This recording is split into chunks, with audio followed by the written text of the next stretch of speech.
Narayanam namaskritya naram chaiva narottamam devim saraswatim vyasam tato jayam udhirayat. The scene opens with chapter 9, the first 7 verses. Lord Nrsimhadev just burst forth from a pillar and had a little tussle with Hiranyakashipu and finished Hiranyakashipu. And everyone is very afraid because not only he exhibited anger in destroying Hiranyakashipu, but he was still angry and roaring and very fearful. So there were many personalities present. It says specifically Lord Brahma and Lord Shiva. They were afraid. They urged the goddess of fortune, Lakshmi, to go forward. She was afraid.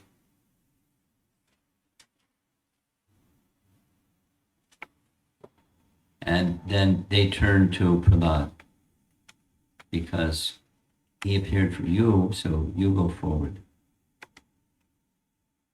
Although the exalted devotee Prahlada Maharaj was only a little boy, he accepted Lord Brahma's words. He gradually proceeded toward Lord Nrsimhadev and fell down to offer his respectful obeisances with folded hands.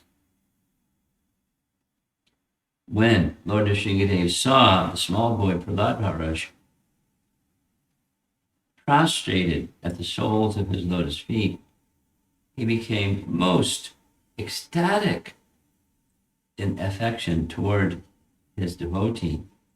Raising Prahlada, the Lord placed his lotus hand on the boy's head because his hand is always ready to create fearlessness in all his devotees.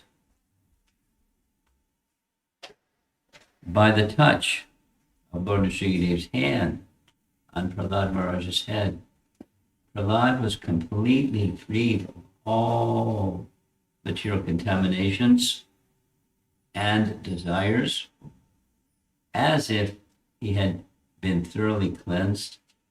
Therefore, he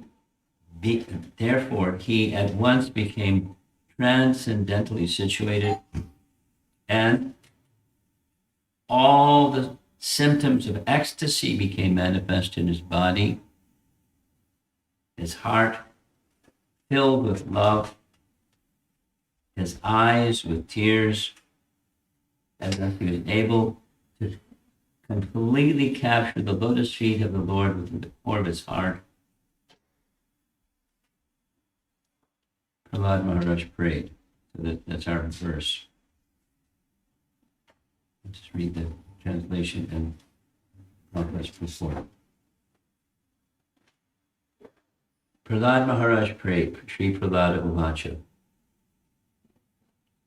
How is it possible for me, who have been born in a family of asuras, to offer suitable prayers to satisfy the Supreme Personality of Godhead?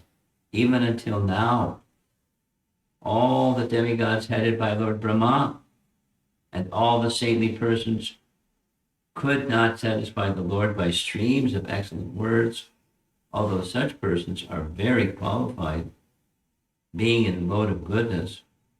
Then what is to be said of me? I am not at all qualified. Purport. A Vaishnava who is fully qualified to serve the Lord still thinks himself extremely low while offering prayers to the Lord. For example, Krishnadas Kaviraj Goswami, the author of Chaitanya Charitamrita, says, Jagai Madhai Haite Muni Se Prapishta Purishera Kita Haite Muni Se Lagishta. He considered himself unqualified, lower than the worms in stool, and more sinful than Jagai and Madhai. A pure Vaishnava actually thinks of himself in this way, although Prahlad Maharaj was a pure, exalted Vaishnava. He thought himself most unqualified to offer prayers to the Supreme Lord. Mahajano yena kata sapanta. Every pure Vaishnava should think like this. We should not be falsely proud of his Vaishnava qualifications. Sri Chaitanya Mahaprabhu has therefore instructed us, Trinadapi Sunichena, Toror Ivasahishnuna, Amanina Manadena Kirtaniya Sadahari. One should chant the holy name of the Lord in a humble state of mind, thinking oneself lower than the straw in the street, which is more tolerant than a tree, devoid of all sense of false prestige, and should be ready to offer all respects to others. In such a state of mind, one can chant the holy name of the Lord constantly. Unless one is meek and humble, to make progress in spiritual life is very difficult.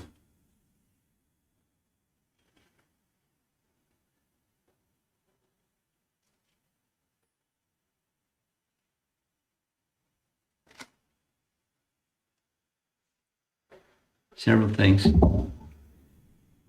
The leading up to this by Lord Nrsimhadev placing his hand on the head of Prahlad, he became free from all material contamination. That's the statement. But he was already free from material contamination. So what did he become free from?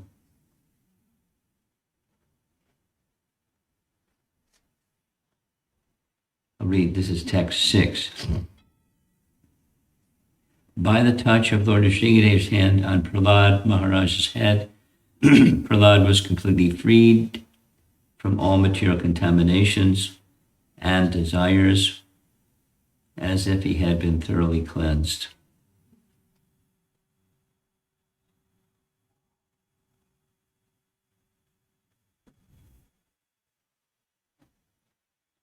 There's this nice Vaishnava comparison: perfect, more perfect, most perfect.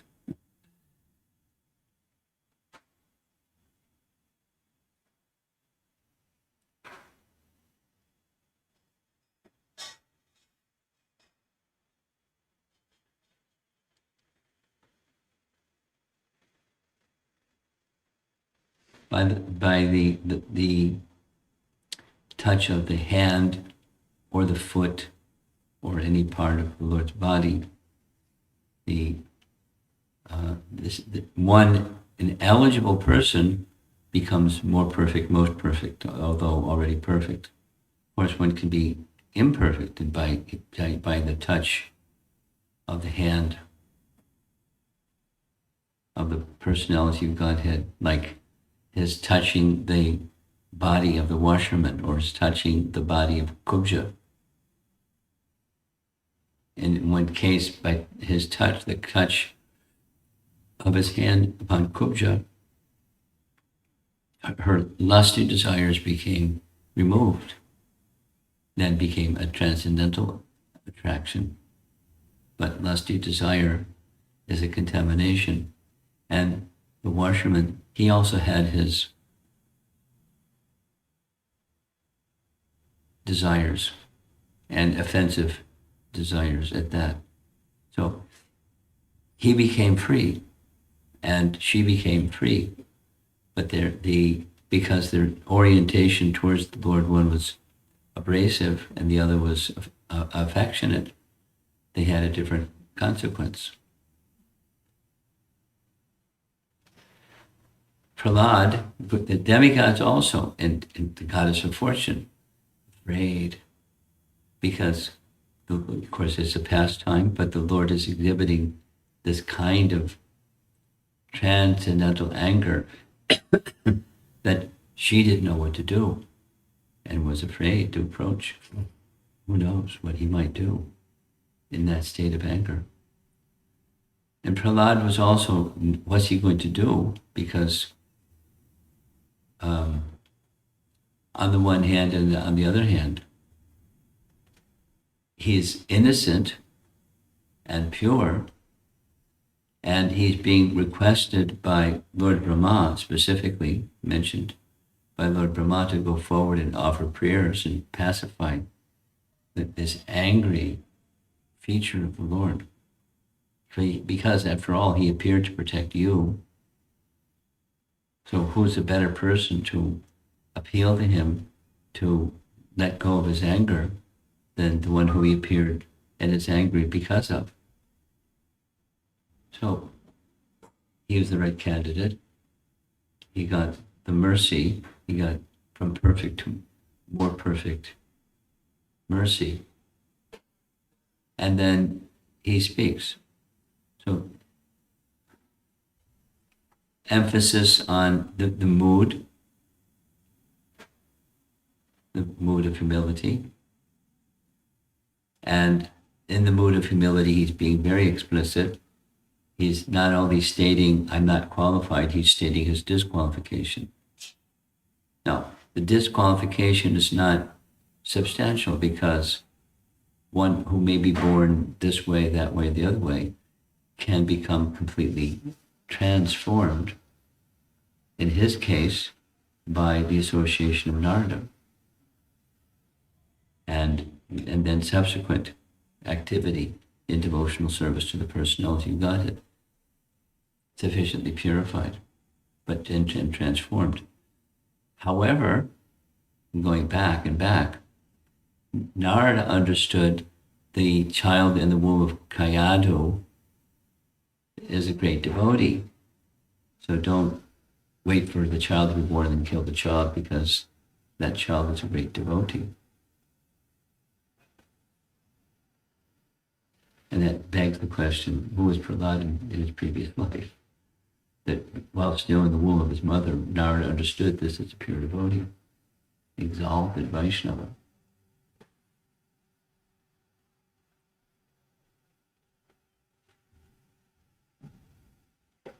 So rather than tracing back and back and back, even if one's material circumstance of life is unfortunate, one can become most exalted.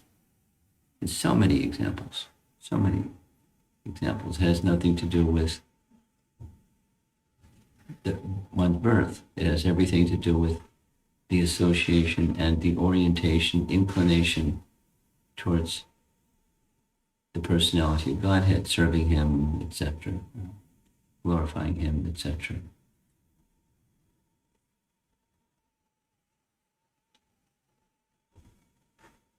And that's the emphasis that's in this purport.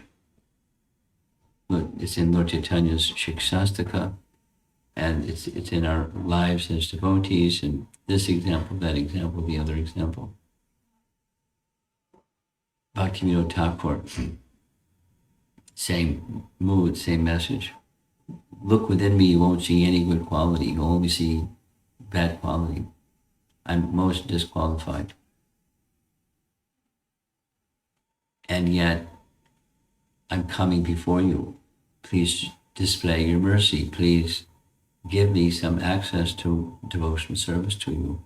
So whether one is in fact like that or one is feeling in fact like that, that's the teaching that we're receiving in this purport, is that's the mood of a devotee. That's a Vaishnava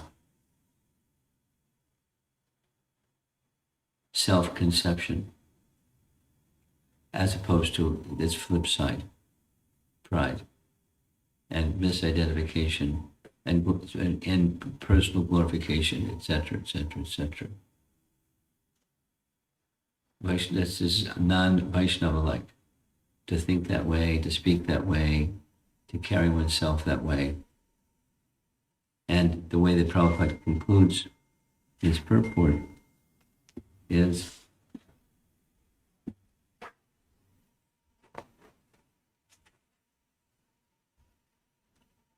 Unless one is meek and humble to make progress in spiritual life, it's very difficult.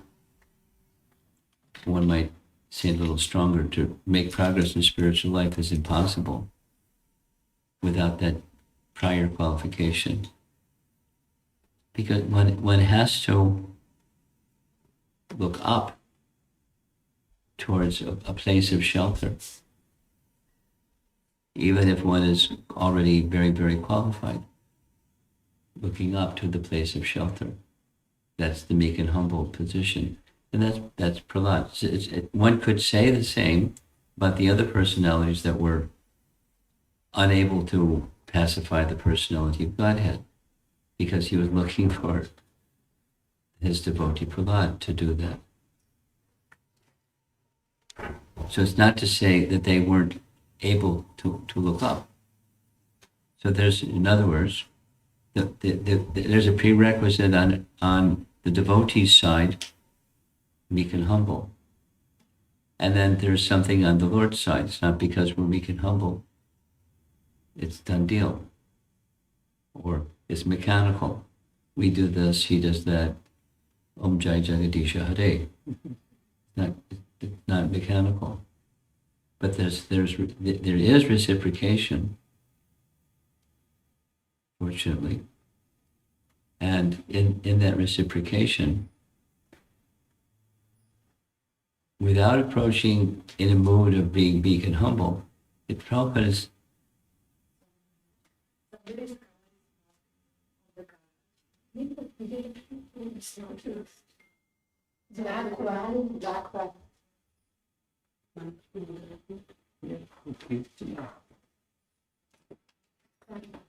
no problem. No problem.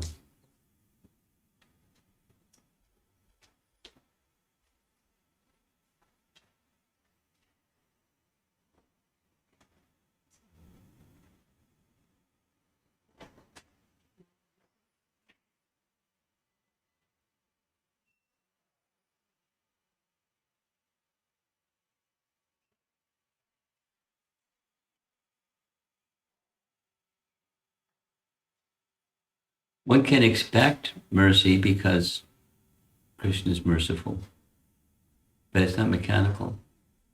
The exhibition of mercy is devotional. It's personal. It's from his side. He may, and when he does exhibit his mercy, then anything can happen.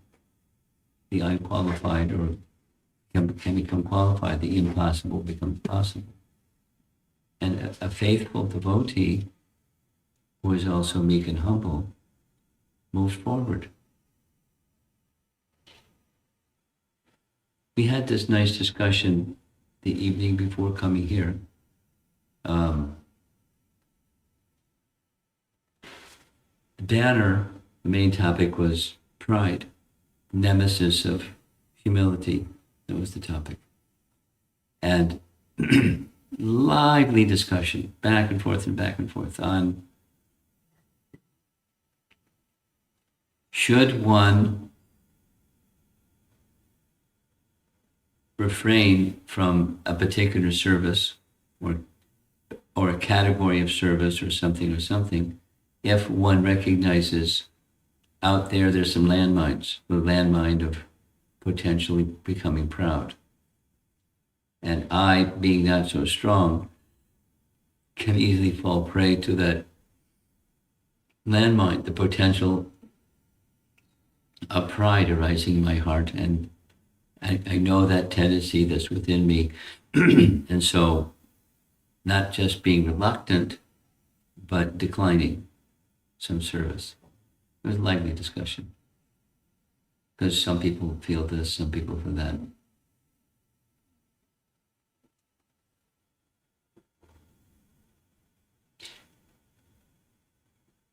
At least here, as an example, in the response to that topic, Prahlada Maharaj he's feeling not qualified. And, he doesn't want something, at the end, he doesn't want something material. And so forth and so on.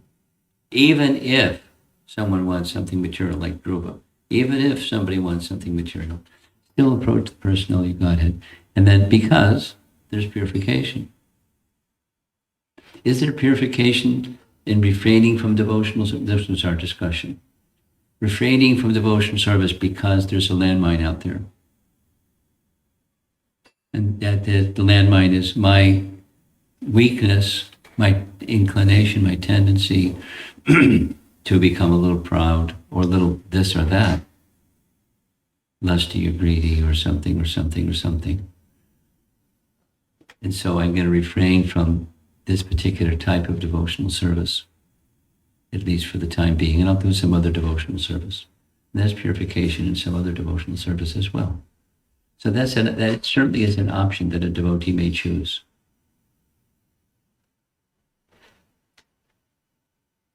However, Prahlada Maharaj is in that position, and he's feeling disqualified and not a fit recipient of mercy. So how is it possible?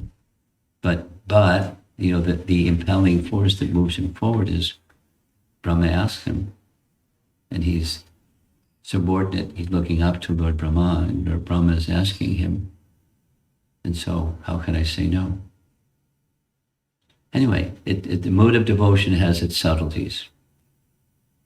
And sometimes. Pervasive must be, that's the message here, is humility and simplicity and pridelessness is important beginning, meek and humble. It's a necessity to begin devotional service effectively. And then comes choices. So I'm going to take a little break, go use the restroom and come right back.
Okay.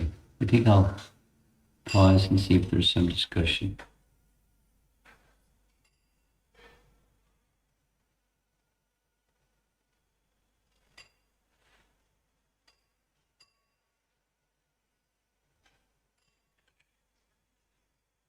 Krishna Das Kaviraj. There's these 2 points, sinful and fallen. Lower than the worm and stool, more sinful than Jagai Vadhai.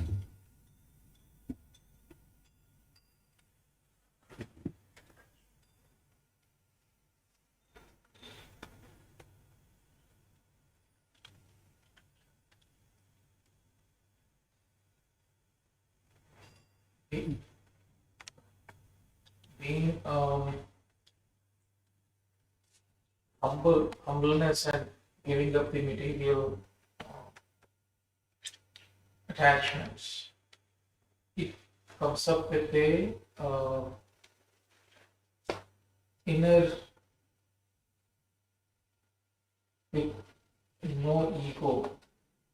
The humility is basically transforms if we do not have any ego. Don't have any what? The ego. Yeah. So the question is, Yes. how to invite to get rid of this ego. How to first of all identify this ego. If we get the subtle level as well.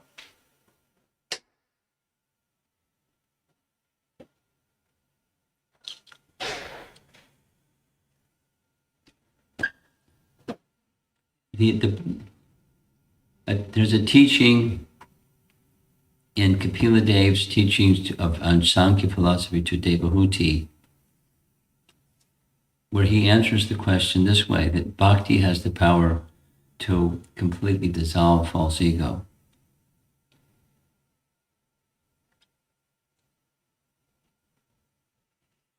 False ego is pernicious. It's very, very difficult to eradicate.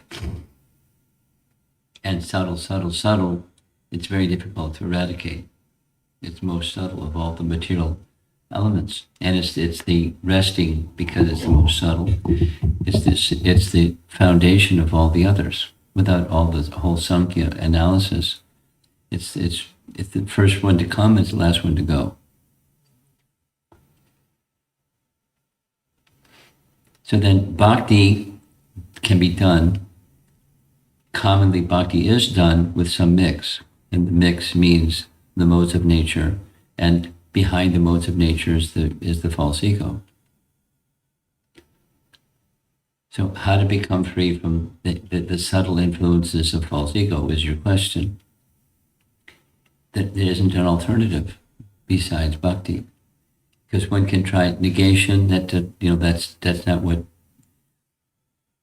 it's not being freed from false ego, it's negation. So then comes, the process of bhakti.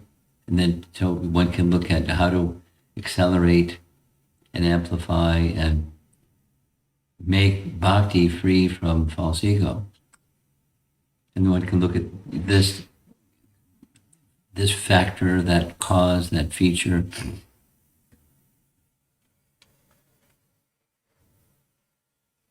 How to make bhakti that's egoless. It points to one, having, as we were discussing yesterday about Lakshmana, Shesha, that the Shesha means he or it, this is Vedanta Deshika, he or it, which has the very purpose of his or its existence is to expand the glories of another. So, back to your question. Is it possible to be strong, to be a warrior, to be a strong person and be meek and humble? Yes. But that the reason for being the strong person is one thing, the service of the personality of Godhead. and nothing else. So it's like Prabhupada's example is that of a sword. So a kshatriya may show his sword, then put the sword back in his sheath. So for service, the sword is there. And if this, for the service is not needed, the sword doesn't come out. It's there. Or the Lord Sudarshan Chakra, or anything. In service, then the resources, drawing upon resources of any kind for the service of what's appropriate for the service of the personality of Godhead, that's it. And nothing else. And that's how to become free from false ego. That's the meek and humble position. Meek and humble person can be very strong and forceful. And, whatever is required for the service of the Supreme. And otherwise, it's meek, the feature of meek and humble looks different. According to circumstance, what's appropriate.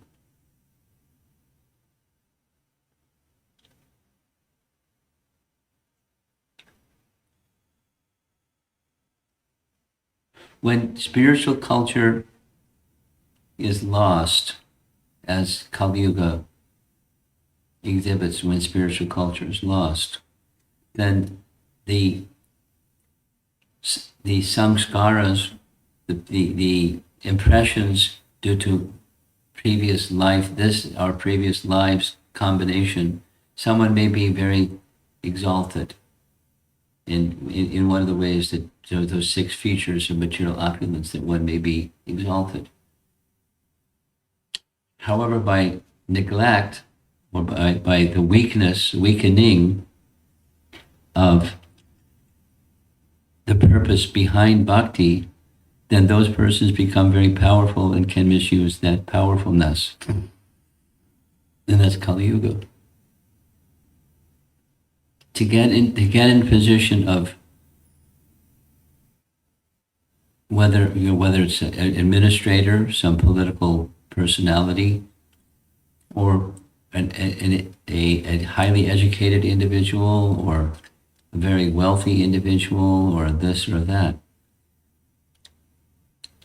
Without the foundation and background being present, that meek and humble, then it's Kali Yuga.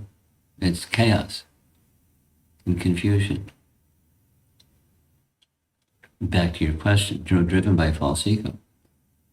Because it's all resting upon that very subtle, elusive, hard to pin down force or factor. And how to become free from it.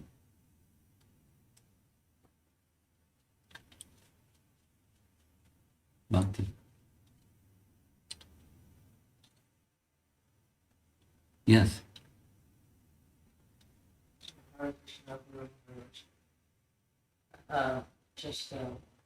Yesterday we talked about looking at Ramayana from 4 levels. Yeah, you were really focused on that one.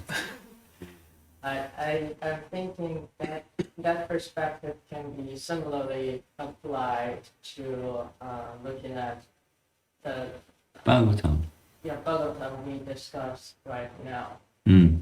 I think primarily the purport is from a karma level, teaching lessons that need to be considered in life, this principle of being humble.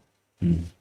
And then I think from the Leela perspective, this episode is quite interesting and dramatic, in the sense that everyone, beginning from Lord Brahma up to the consort of the personality of Godhead, all of them failed or intimidated by that personality in his special mood. But at this point, so Brahma is like nudging the the one that who will that it's the most innocent and it's most how to say unlikely to refuse him, and he nudged Prahlada Maharaj to go forward and pacify the Lord.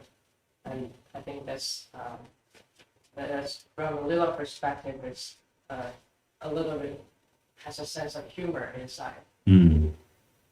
And I'm also thinking about how is it that Prahlada Maharaj is able to pacify Lord Narasimhadev while the others do not. I think borrowing from the Tattva perspective, all of them are Qualified. are qualified. I think, but perhaps it's on the rasa level that Yes. Prahlada Maharaj Yes.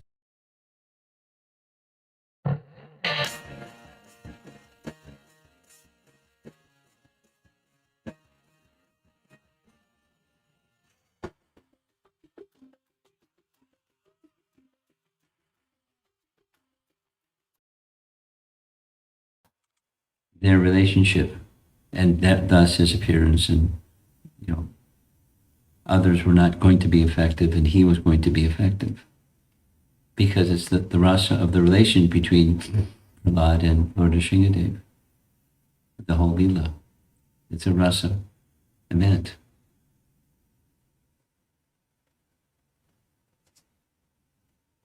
to your left, Huh? turn to your right side. Turn to your right side. Turn to your right side. That side. You If you're like right the side, nursing the picture, man. What? where it says Behind. just on your right hand side. Oh. Oh, okay. Yeah, so big. Everywhere. Yes. So, Narsingadeva, even when Narsingadeva touches plus with all the material contamination go away. Speak slowly. So when Narsingadeva touches, the Bhagavatam verse says that all the remaining material contamination go away from Prahlad Maharaj when Narsingadeva touches his head. So I was thinking like purification is not the necessary qualification for the Lord to appear before us. Is only bhakti the prerequisite, nothing else. Well, yes and no, because he can appear. It's not a precondition. He can appear wherever he likes. No precondition. And why would he appear? Well, by his own volition, and that's why he would. And he has volition when there's bhakti, regardless of anything else. Regardless of anything else. I have a further thought on something that Nandimukhi said. The innocence of Prahlad. That in this pastime of Kaliya serpent,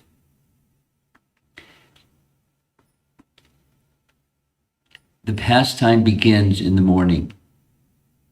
And in the morning, Krishna had, of course, Krishna didn't become aware of Krishna for a long, long time.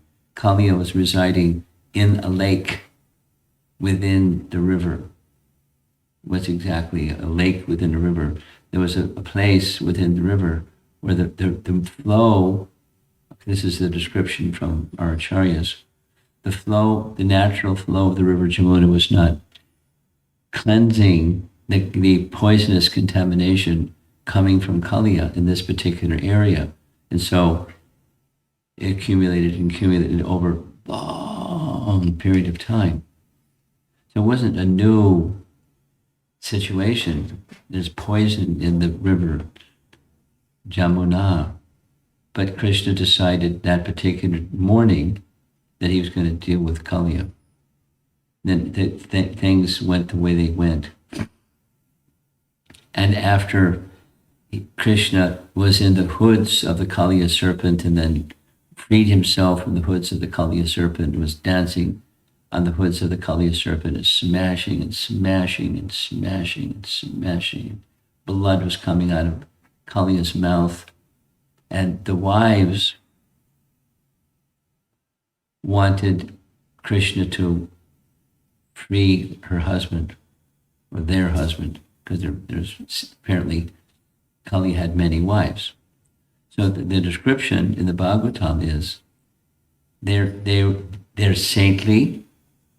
Their husband wasn't, but they were being described. They're described by Shukadeva as saintly, and they sent their children first, so that Krishna would simmer down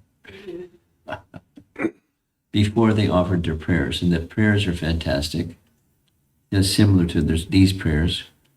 Their prayers are fantastic. Glorification, glorification. So they indicate their prayers indicate how spiritually qualified they were.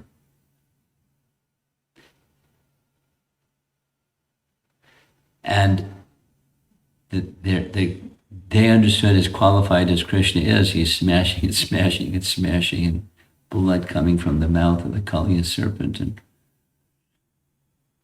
they recognized he was bad, but they also recognized that Krishna had been kind by the touch of his feet, just like this example. This is just it's a lila as well as rasa example. Just by the touch of Lord Nrsingadev's hand, Prahlada became purified. How contaminated was Kaliya, dancing and dancing and smashing and smashing and smashing and smashing and smashing. He was a really covered guy. Took a lot to purify. But then he recognized, and his saintly qualified wives also realized. So there's something about the little children being sent forward, which is something that the demigods did. They're the demigods, and they're exalted in Krishna's eyes, or the Lord Vishnu's eyes. They're very exalted. They're chosen people amongst the many, and etc., etc. Who's more dear to Lord Vishnu than Lord Shiva amongst those who are devotees of Vishnu? Most exalted. So it's not just a matter of exaltedness. It's bhakti, and it's a rasa topic.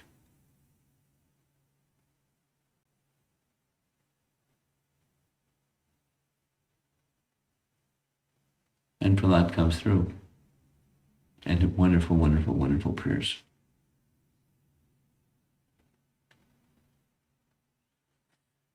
Okay. Anything else? No. Yeah. You have something.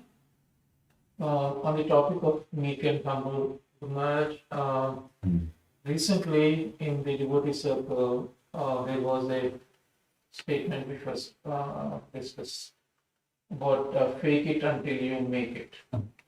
Fake it until you make it. So my question is, Someone was advocating about pretend until you make it, kind of. Gosh. So my question is how to contemplate this statement. I have an opinion, but I don't want to rock the boat. No. Basically, my question is as a sadhaka, to the point we are not that pure. Okay. And But that's not fake it. It's honest. yeah.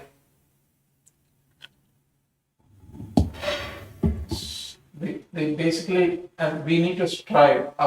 Strive is one thing. Fake it is another thing. Well, I think that's the point you wanted to get me to say, and now I'm ready to say it. Even I didn't register that. That's follow until you make it, but not fake it until you make it. Follow the example of those who have made it, and you can make it, not fake it. Well, then that was a contextual thing. I think Krishna Prabhu did not It's okay. It's okay. It's okay. I'm just commenting on the face of this, the statement. And I'm sure there's subtleties, because how can Vaishnavas, sincere Vaishnavas, have a debate on just fake it? That's not bhakti.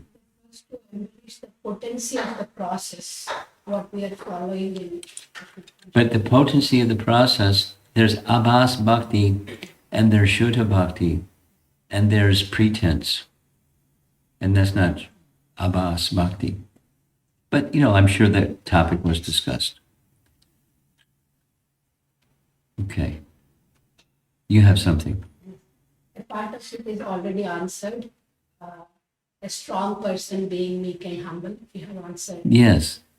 Second thing I wanted to know, humility towards God, humility towards devotees. Yes. Most of the time when it comes to lordships, it's gratitude what comes to me, more than me being humble. I mean, I'm anyhow very low. So what's the point? So I'm trying to understand is how this humility concept fits in with relationship with the Lord. Are you asking how does humility fit in with gratitude? That's not what you're asking. No. Gratitude is what I feel I Okay, have. fine. Now, So how this topic of meek and humble, is it only for the devotees and it must be in our nature towards our behavior towards our feeling towards others as lower? With the lordships, how we can feel like humility part, how that relationship can be. in relation to the Lord. Yes. Well, I'm surprised you're asking that question. Because, he's Vibhu and we're Anu. Yes. That, I know I already know that. Okay, so more towards therefore I'm surprised you're asking the question. What should be our how does humility, meek and humble, fit with our regard for the Supreme Lord? Because we're quite insignificant. And it's not just cute, it's a fact. We're quite insignificant. So how can we do something significant in service to the Supreme if we're meek and humble because we're quite insignificant? That's the catch-22, or the conflict of one who is humble. How can you serve the great? Because you're insignificant. It's exactly on topic. Krishnadas, for taking this example, Krishnadas Kaviraj writes what he writes, and it's not cute, he's feeling. So how can he write Chaitanya Charitamrita? And the answer is on the order of the Vaishnavas. He's feeling this way about himself, they're feeling differently about him, and they're asking some service of one who's feeling the opposite. I'm not qualified. But he's being asked to do some service. And so he goes to Madan Mohan. And Madan Mohan gives his garland, and so he proceeds. In that mood, he is doing some service. So meek and humble, doing awesome service because he has the capacity. Does that answer your question? Yeah. Okay. Srila Prabhupada ki Yeah. jai. Jai. Bless Sarva Prabhupada Maharaj.